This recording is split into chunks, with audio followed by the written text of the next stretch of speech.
revenue.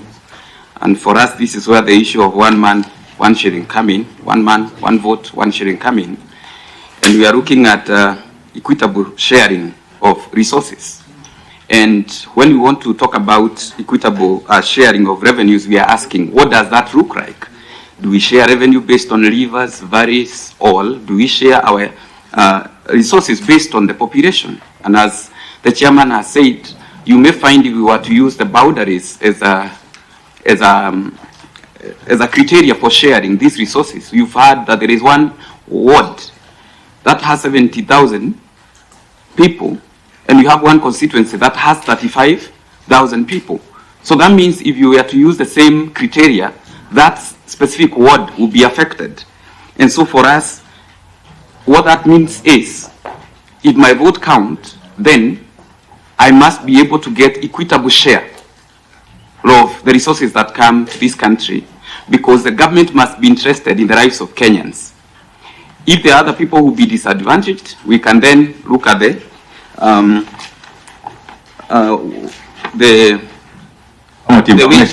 way to go around it. And as you look at Article 2 or 3, in terms of the mandate of Commission on Revenue Allocation and what they have to consider, currently as it stands in Mount Kenya region, we feel that cross H of Article 2 or 3 applies, that the need for affirmative action in respect of disadvantaged areas and groups. Mount Kenya region is now disadvantaged because of its population. And what we are saying is that the Mount Kenya region for quite some time have enjoyed soft power and have relied on goodwill based on the government of the day. And over the past period, they have enjoyed that. But then we are asking what should be entrenched in our laws, that we don't have to rely on soft power. And our governors have been quoted on saying that they are feeling the heat. And so that's why we are saying, as we consider these issues of boundaries, as we consider these issues of sharing of resources, we should consider the population. So we are saying this is not a matter of a political cry. It's enforcement of our constitutional rights as Kenyans.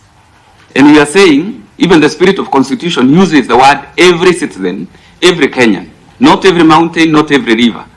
So we are saying that we need to bring this together, look as Kenya as one constituency. What that will do is that it will bring cohesion. It will bring inclusivity, so that a child in Madera and a child in Moranga will have a fair chance to go up, get education, fair distribution of resources. And then the government can use the other channels of government and levels to ensure there is development. But in terms of sharing of resources, we need to ensure that population is used. And Chair, as I conclude, I want to say that this is not an issue of Mount Kenya, because for now, the population may be the way it is, but population is dynamic.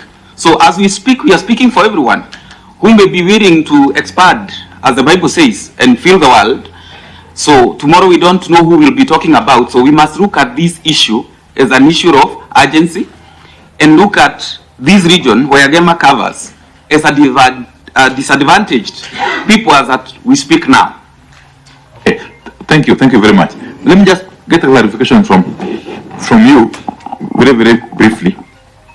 And I hear you, this is very clear and well put. The issues you are advancing here seem to have been well covered within the BBI framework, if I'm not wrong, especially the issue of representation of people and equitable share of resources. Are you advocating for a reincarnation of the BBI? What's your take on that? Yes, in essence, that's what we are saying. 1 man, 1 vote, 1 shilling. Because if we allocate resources based on boundaries, then we are allocating to the land and not the person. We want person-centered economy. Okay.